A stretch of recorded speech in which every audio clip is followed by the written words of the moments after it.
Ayan guys, breakfast tayo. Masarap ang aking food. Diet si host. Ito ay Quaker Oats. Na nilagyan ko ng cream soup. Ang sarap, try nyo. Ang sarap talaga. And then, pinarisan ko naman ng sambusa. Ang aking sambusa na ginagawa ay ako ang always na nauuna sa pagtikim. Sabi nga may free taste. Medyo gusto ko, medyo sunog-sunog konti.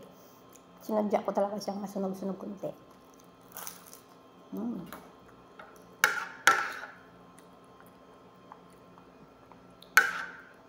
Ang sarap niya talaga. Instead na mag-sugar tayo, hindi na. Cream soup.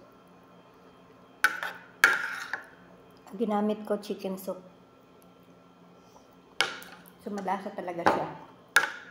I-try ko to sa employer ko. Char. Diba? Sarap. Bye. Ininggit ko ba kayo?